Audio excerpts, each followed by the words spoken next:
A rather controversial topic, the topic of Marxism. The reason we're talking about Marxism is that it becomes one of the most historically significant ideologies during the 19th and 20th century. And to understand big parts of the 20th century, we need to understand what Marxism is all about. This slideshow is just going to give you the basic rundown of Marx's philosophy. I'm going to avoid all comment regarding my own personal opinion and allow you to come up with your own come to your own decision about what you think about this system.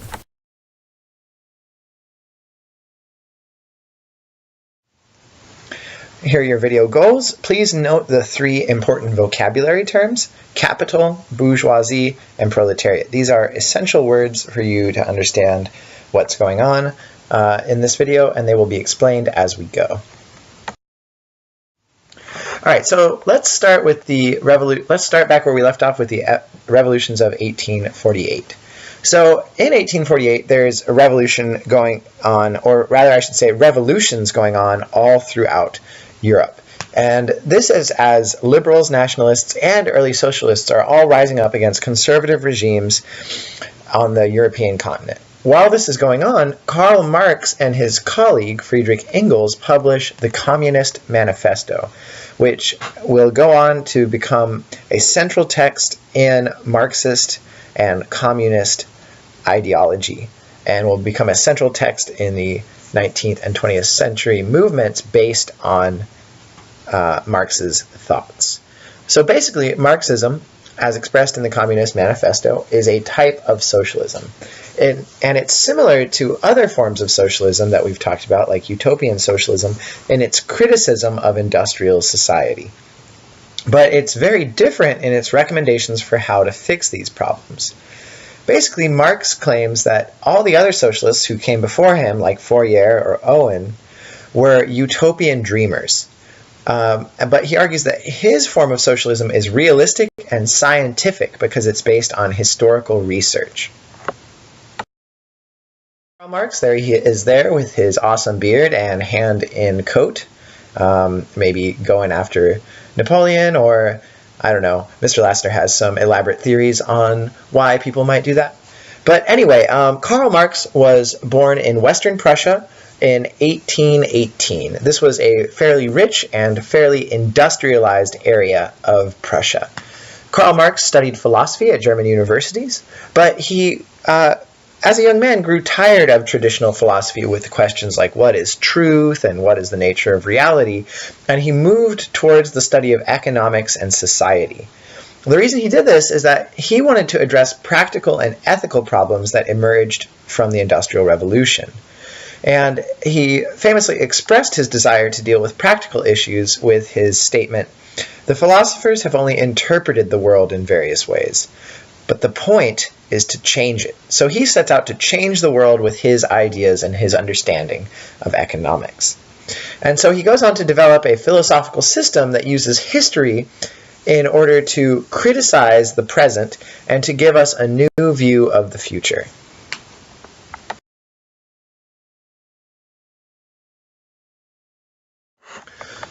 So history was central to Marx's philosophy. He believed that the study of history had helped him to understand the present situation and also had given him insight into the future, what was to come. So Marx believed that all of human history could be understood as a struggle between different social classes to control basic economic resources. And the two most basic economic resources are capital. That's stuff like land, factories, and mines, basically stuff that is productive, that can be used to make important things that human beings need. Land grows food, factories makes clothes and tools, mines produce basic metals. The other basic resource that people struggled over besides capital was labor. Slaves, serfs, factory workers, those are all examples of laborers, basically people who make stuff. Okay, so he viewed this struggle to control resources as the central part of history, and he said that history was broken up into stages, and that each stage was defined by certain groups struggling for dominance. And so each stage ended when one group took power from another dominant group.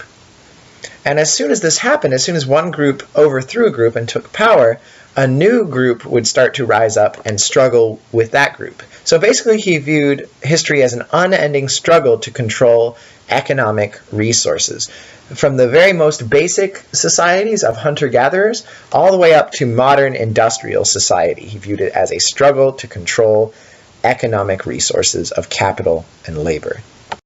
A pretty detailed historical explanation of how the modern world came about using his economic theories. And he offers a pretty interesting story of where capitalism comes from. So he says, before capitalism, we lived in the era of feudalism. And in the era of feudalism, the aristocracy was the dominant class, that is, like the lords and kings, and that these guys used religion and military force to exploit the peasants who farmed and the bourgeoisie who lived in the cities. The bourgeoisie at the beginning of the feudalism were not very powerful, and they lived in small cities and had to do what the aristocracy said. But Marx said that as feudalism came to an end, the bourgeoisie grew more and more powerful as cities grew and trade became more important. And he said that eventually the bourgeoisie became so powerful that they were able to overthrow the aristocracy. But this only happened in a couple places. He said it happened in England during the Glorious Revolution in 1688, when they established a constitutional monarchy, and in France during the French Revolution in 1789, when they basically took power from the king. And so when the bourgeoisie took over, they ended the era of feudalism and began the era of capitalism. And in the era of capitalism, the bourgeoisie take control. They set up representative governments that allow the wealthy to vote and therefore to control society and the government. And they set up a free market economic system that allows the wealthy to freely invest their capital. And both of these systems give power to the bourgeoisie, who control most of the capital in the world. After the bourgeoisie take power, a new oppressed class begins to emerge and begins to compete with the bourgeoisie for control. According to Marx, this class is called the proletariat, which is basically just another word for urban workers, basically factory workers. And so as the cities grow and factories grow, the proletariat become more and more numerous, and this group is exploited by the bourgeoisie to make the bourgeoisie money.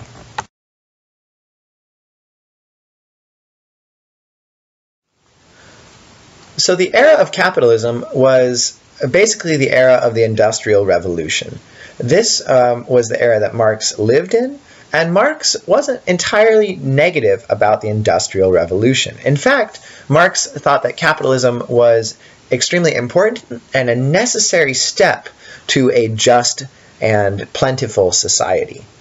So the good part about capitalism, Marx believed, was that advances in science and technology, developments of machines and automated labor, led to a huge increase in economic productivity.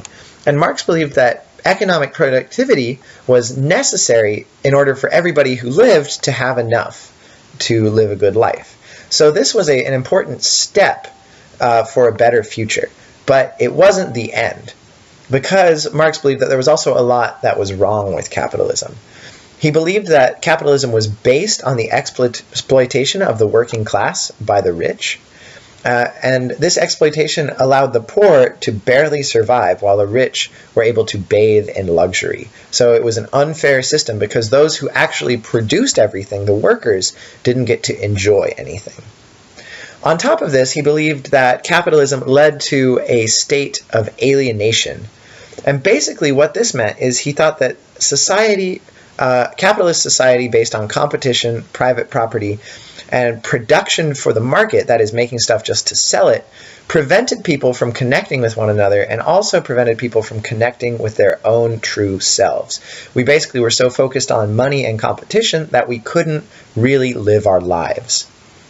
And this idea caught on with a lot of people, including artists and movie makers. And that picture there is a famous scene from a movie called Metropolis that kind of visualizes Marx's idea of oppression and alienation.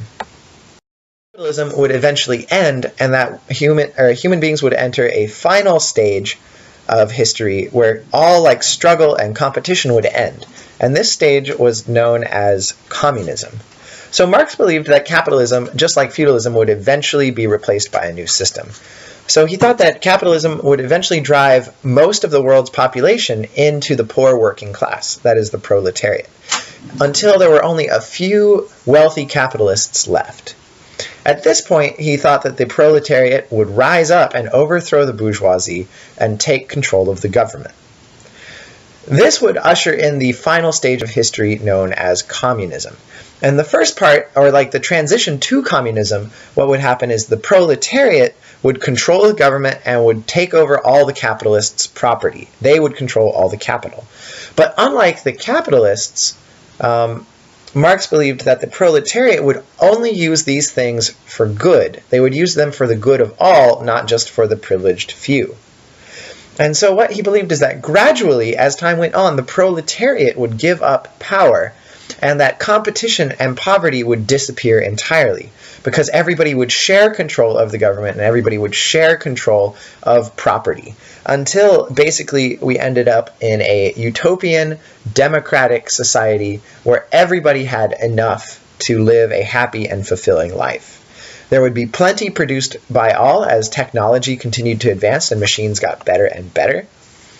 Work would become optional. People, instead of having to work, would be allowed to work, and they would be able to do stuff that was really interesting for them instead of having to work just to survive. And he also believed that true democracy would occur because everybody would be equal, not only politically, but also economically. And so everybody would have an equal voice in this new society.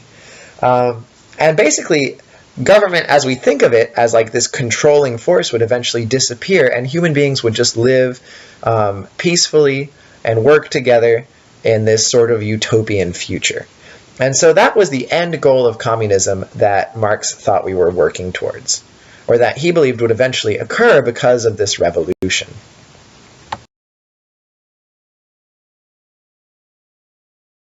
Marx. Well, there are lots of questions, but one big question that people came up with different answers to is what should we do before the revolution? So assuming that you buy all of the stuff I just said, you buy Marxism, then the question is, all right, well, what do we do until the revolution happens? And basically Marx doesn't really tell us, but later people who buy into Marx come up with three different options. One is that we shouldn't wait any longer and that we should start the revolution right now. So people who understand Marx should try to organize workers and peasants and lead them in a revolution. People like Lenin and Mao Zedong accept this view and try to start the revolution right away. The second view is that we should just let capitalism get worse and worse until the revolution happens all by itself. So you basically just sit back and watch society collapse and wait for the workers to take control. A lot of people thought that this was the right move. Basically just don't cooperate with capitalists and watch them fail. A famous guy who held this position was August Bebel, who you can see seated there in a chair. And last, there was the idea that rather than waiting for the revolution, is that we should try to fix capitalism and make a better life for people right now. This was called reform socialism, and it came around a little bit later. But basically the idea was that the revolution may never actually come. So rather than just sitting around and waiting for it, we should work for a better world today. So those are the three big options, and you see different leaders taking up these stances throughout the 19th and 20th century.